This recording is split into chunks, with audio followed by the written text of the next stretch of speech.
하나님은 영이시니 예배하는 자가 영과 진리로 예배할지니라. 아멘.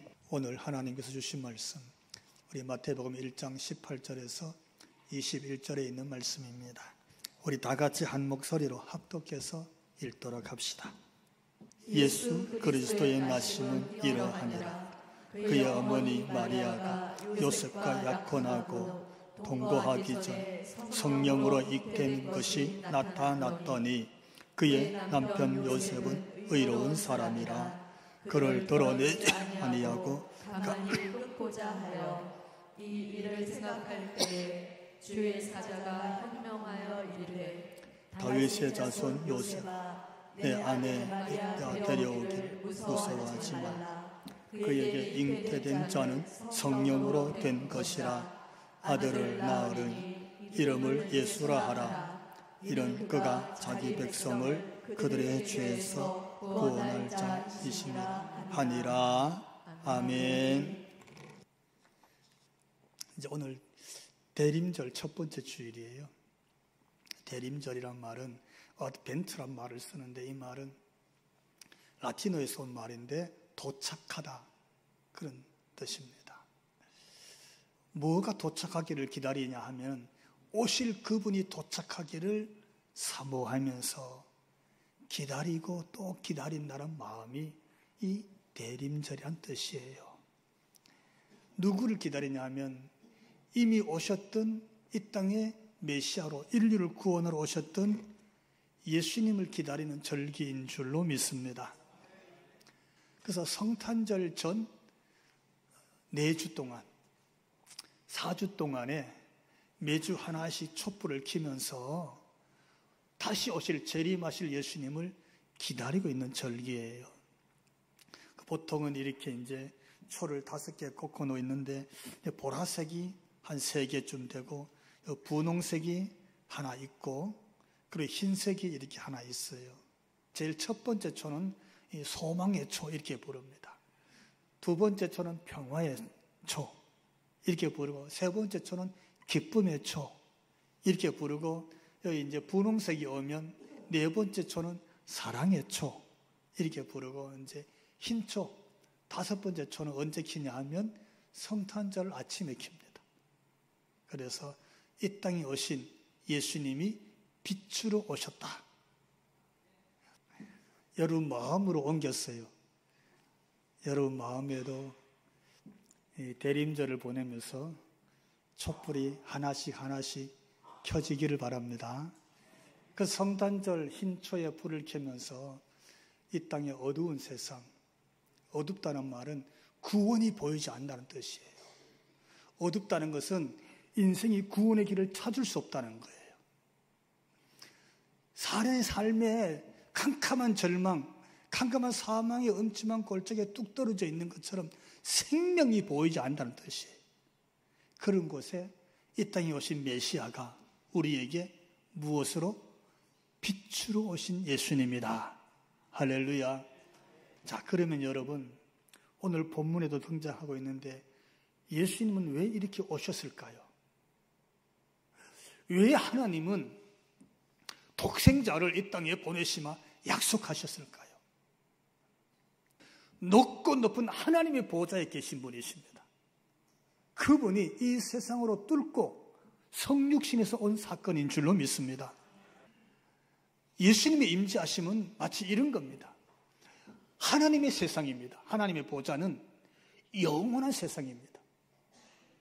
하나님의 세상은 한계가 없으십니다. 하나님의 세상은 전능하신 세상입니다.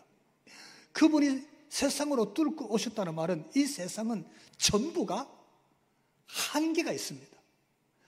사람이든 어떤 사물이든지 간에 시공간을 초월할 수가 없습니다. 오늘 여러분이 여기 계시면 동시에 여러분 서울에 가 있을 수가 없습니다. 우린 다 이렇게 제한적인 공간 속에 있습니다. 이게 세상인데 영원하신 분이 시공간을 뚫고 우리가 똑같은 존재로 여기 계시면 저기 못 가시는 거야. 여기 밥을 안 먹고 있으면 같이 배가 고픈 거야. 여기 잠을 못 자면 피곤해서 졸리는 거야. 여기서 돌멩이 맞으면 같이 피가 나고 아파하셔. 마음이 상하면 잠이 오지 않아. 이런 모습으로 이 땅에 오셨다는 뜻이에요. 여러분, 그게 하나님께서 성육신에서 이 땅에 메시아로 오신, 예수 그리스도로 오신 사건인 줄로 믿습니다.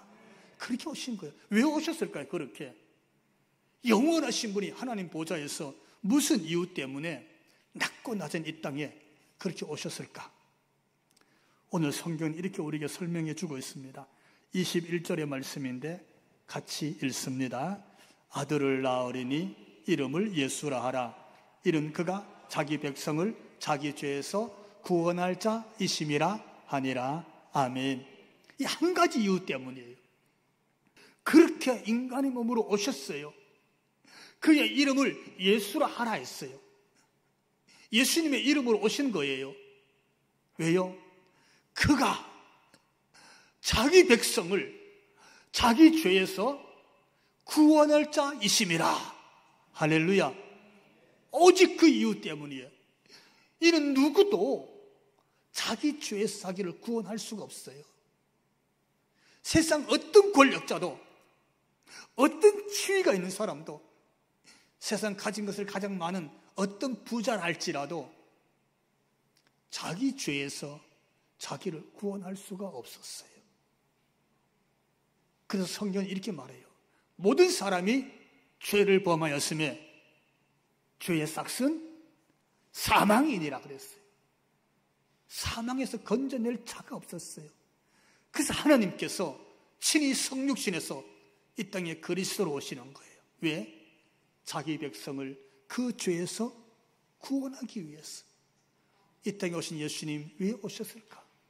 우리를 우리 죄에서 구원하기 위해서 구세주로 오신 줄로 믿습니다. 사도행전 4장 12절 가서 보면 다른 이로서는 구원을 얻을 수 없나니 천하 인간의 예수 이름 외에는 구원받을 만한 이름을 주신 적이 없느니라. 할렐루야. 성경은 그렇게 전하고 있어요. 예수 이름 외에 구원받을 구세주의 이름으로 주신 적도 없다. 오직 예수 그리스도 안에서 구원의 은혜를 잊게 되기를 주님 이름으로 축원합니다.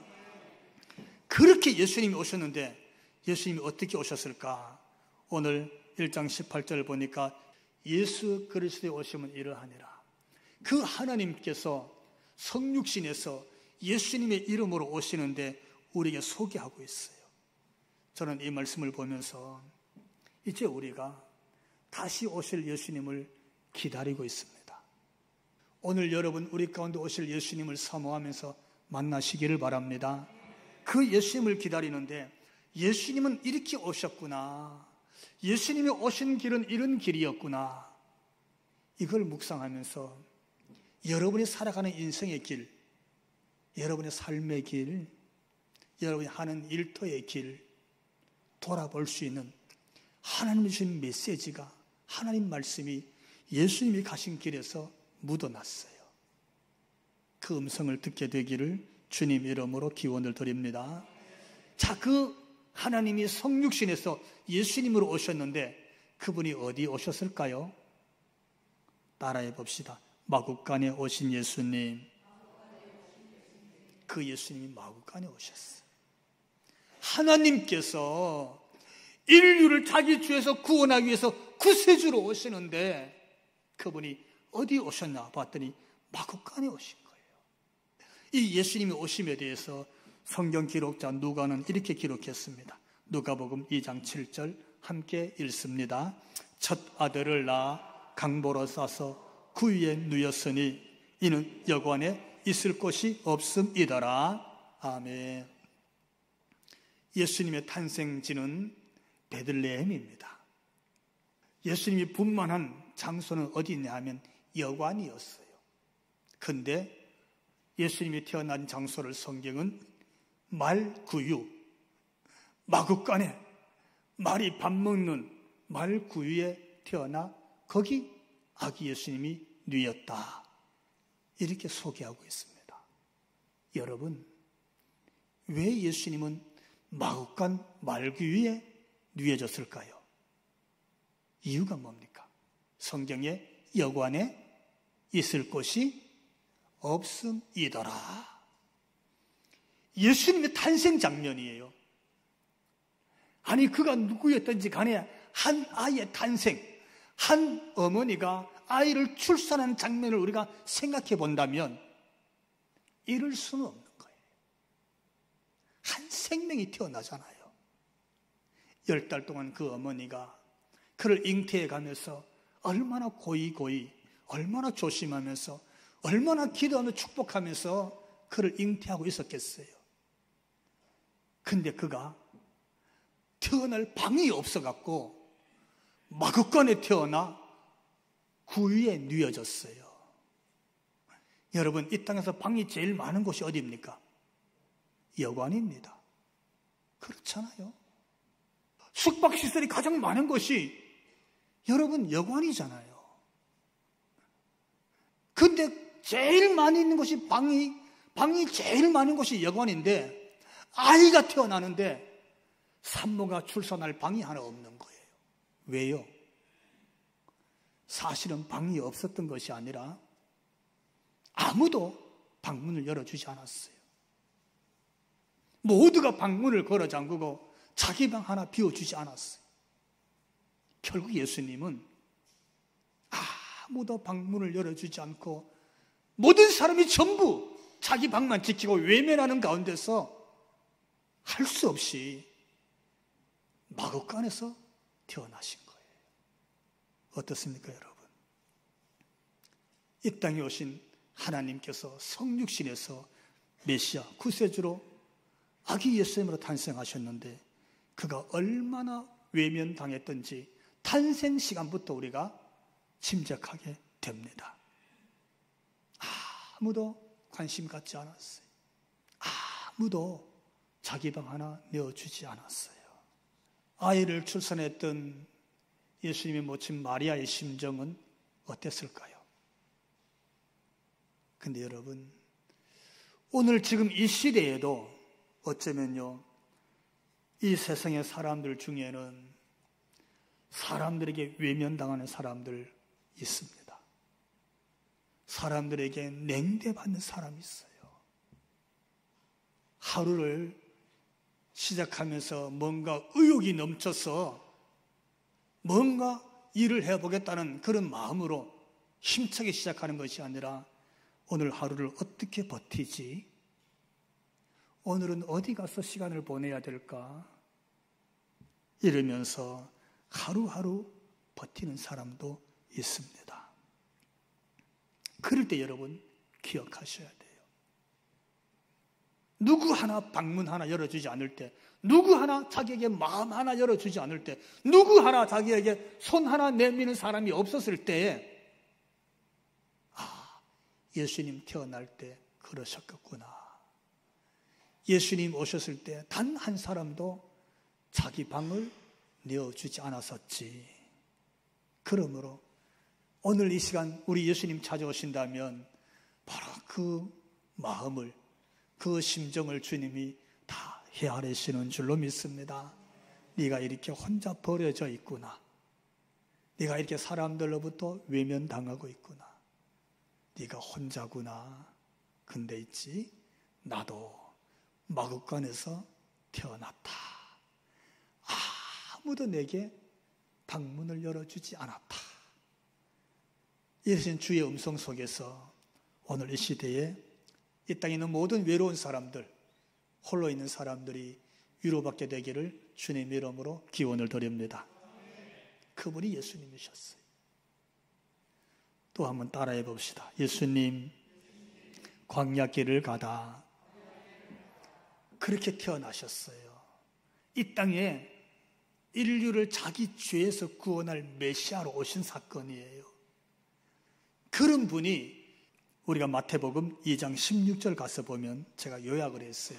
거기 보니까 헤롯이 심히 노하여 사람을 보내어 베들레헴과 그 모든 지경 안에 있는 사내 아이를 2살부터 그 아내로 다 죽이니. 정말 끔찍한 살인이 일어납니다. 예수님 태어날 그 당시 유대 땅을 다스리는 왕이 헤롯 왕이었어. 로마의 분봉 왕이죠. 그가 그 땅에 그리스도가 태어났던 소문 앞에서, 아니 그리스도가 이 땅에 유대 땅의 메시아 왕이 아니냐, 이 해석 앞에 예수님을 죽이려고 했어요. 근데 예수님을 못 찾았네, 태어난 예수님을. 그래서 베들레헴 지경 그 근방 안에 2살 아이의 남자아이는 전부 다 찾아서 죽여버렸어요.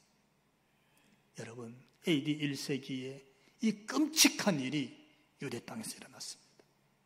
얼마나 큰 비극입니까? 근데 이 사건 앞에서 주의 사자가 요셉에게 현몽에서 나타납니다.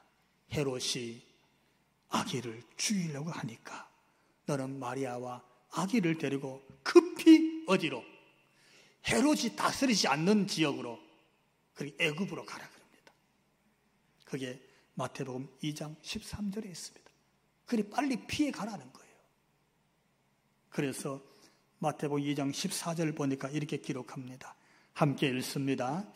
요셉이 일어나서 밤에 아기와 그의 어머니를 데리고 애굽으로 떠나가. 아멘. 여러분, 예수께서 이 땅에 구세주로 오신 것이, 여러분 베들레헴 마구간에 태어난 것도 어찌 보면 참 가슴 아프잖아요. 얼마나 외롭고 얼마나 참 안 됐어요. 그 핏덩이 아이를 데리고 마리아와 함께 속히 그것을 떠나서 광야를 지나 애굽으로 내려가라는 거예요. 여러분, 누구를 막론하고 새 생명이 태어나면 참 기쁜 일입니다. 할렐루야. 그죠? 아이가 태어나봐요. 정말 그 어머니는 수고했다고, 애썼다고, 격려받고, 그리고 축하받고, 태어난 그 아이는 축복받아야 될 줄로 마땅합니다. 그게 마땅한 일이에요.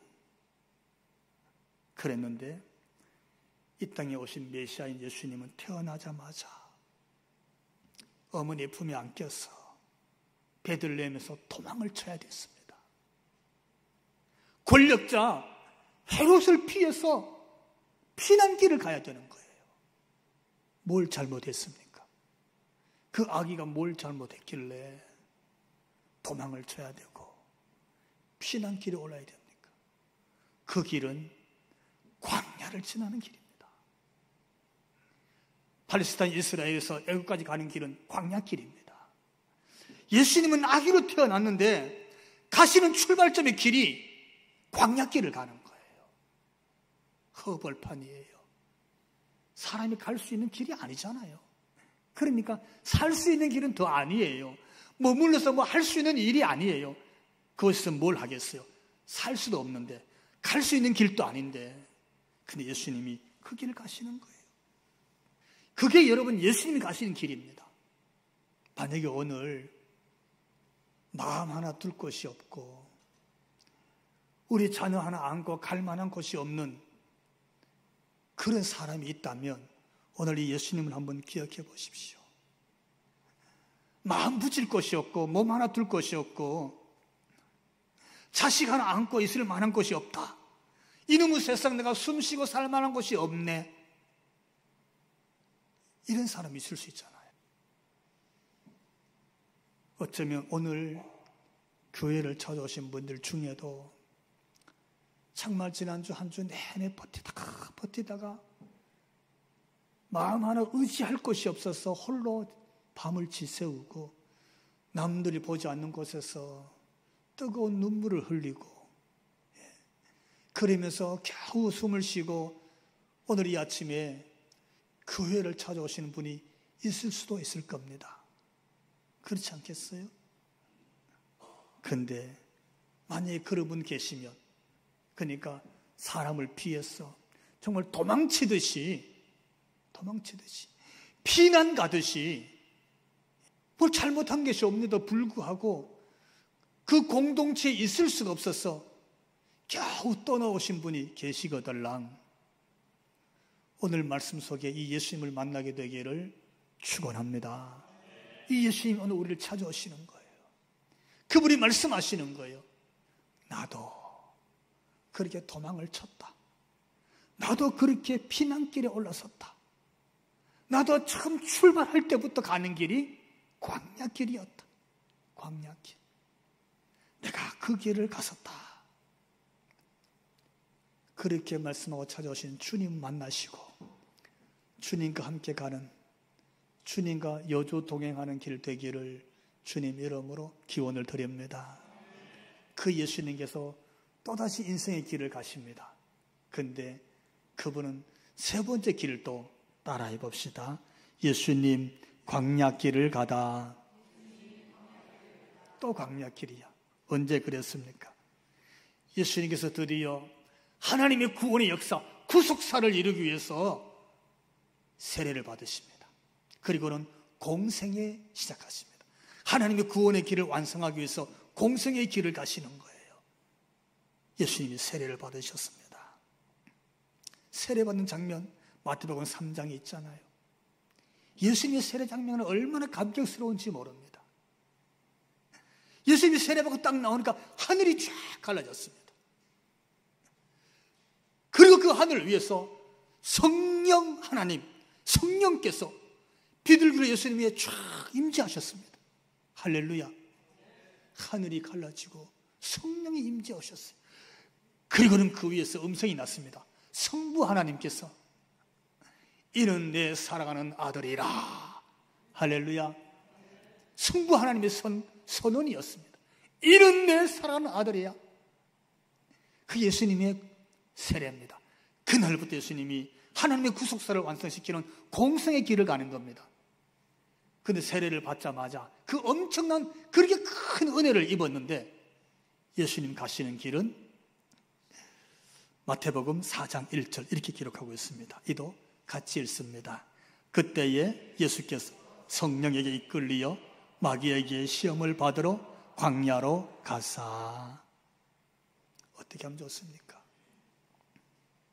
세례받고 그 엄청난 하나님의 선언하심과 성령의 임재하심이 있었는데 예수님이 가시는 길은 광야길로 이끌려가는 거예요. 하나님의 구속사를 이루기 위해서 가는 곳마다 기적과 이적으로 그 백성의 구원의 역사를 이루시면 얼마나 좋겠어요. 근데 그렇게 은혜 받고 하나님의 그 엄청난 선언을 듣고 출발해서 간 곳이 광야길이야. 그것도 마귀가 연속 계속 3번씩 막 시험하는 시험의 길을 가는 거예요. 그렇게 하고 있어요. 아니 성령에게 이끌렸으면 꽃길 가야지. 성령이 이끌어서 가는 길이면 승리의 길, 기쁨과 감격의 길을 가야 되는데 분명히 그랬잖아요. 성령이 그를 이끌어 가시는데 어떻게? 마귀에게 시험을 받으러 광야로 가사. 이게 마태복음 4장 1절에 있는 거예요. 예수님이 막 시작하는데 그렇게 가고 있어요. 또다시 광야길을 갔다는 거예요. 또다시 시험의 길을 가는 거예요. 태어나자마자도 피난길을 가고 도망쳐야 됐고 광야길을 가셔야 되는데 세례 받자마자 또 그러시는 거예요. 여러분, 예수 잘 믿고 정말 은혜 받고 마음에 결단하고 예배가 기다려지고 말씀 들을 때마다 은혜가 넘칠 때 여러분 그때도 기억하셔야 돼요. 그때도 내가 광야길로 갈 수 있다는 것. 그때도 마귀가 한 번도 아니고 영겁을 계속 시험할 수 있다는 것. 예수 잘 믿는데 어쩌면 잘 믿는 사람일수록 이런 시험이 더 자주 올지도 몰라요. 광야길을 가셨더라. 왜요? 왜 그랬을까요? 처음도 아니고 여러분 기억하십시오. 이게 예수님의 길이었습니다. 이렇게 가는 것이 예수님의 길이었는 줄로 믿습니다. 왜 그러냐면 우리를 위해서요. 따라해 봅시다. 예수님은 우리를 다 아신다. 그 말 하시려고 그러는 거예요. 종아, 내가 너를 안다. 이런 얘기예요.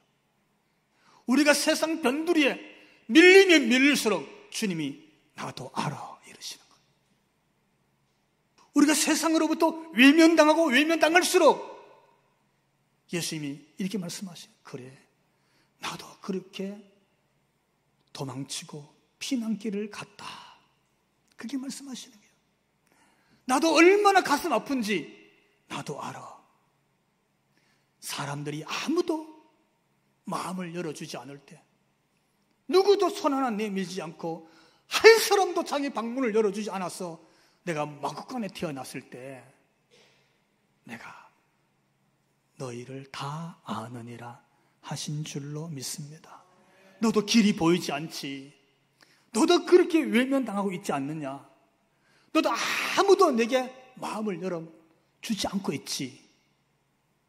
근데 내가 너를 아느니라 하고 주님이 찾아오신 줄 믿습니다. 그분이 그 광야길을 갈 때 얼마나 고단하셨겠어요. 3번씩 마귀에게 시험 받을 때 얼마나 마음이 힘들었겠어요. 근데 오늘 삶에 지쳐서 마음이 고단하고 밤에 잠을 잘 이루지 못하고 일이 잘 되지 않아서 일터에서 깊은 한숨을 쉬고 앉아있을 때에 우리 예수님께서 나도 광야에서 그렇게 마음이 힘들었다, 이렇게 말씀하시면서 우리를 찾아오시는 줄로 믿습니다. 그분이 예수님인 거예요. 그분은요, 예루살렘을 바라보면서 가슴을 치고 통곡하셨던 분이에요. 예루살렘아, 예루살렘아, 암탉이 병아리를 날개 아래 품은 같이 내가 너희를 품으려고 얼마나 애썼더냐 하면서 막 우셨어. 예수님이 막 우셨다고. 그래서 오늘 여러분 가슴이 찢어지고 어느 누구 앞에서도 마음을 털어놓지 못해서 밤새 혼자 울 때에 예수님이 거기 찾아오셔서 우리의 눈물을 닦으시면서 내가 대신 다 울었다, 딸아 이제 너는 울지 마라 하시는 주의 음성을 듣게 될 줄로 믿습니다. 주님이 그렇게 오시는 거예요. 주님은 그렇게 오셔서 우리 인생의 길을 다 아시는 분이 되신 거예요.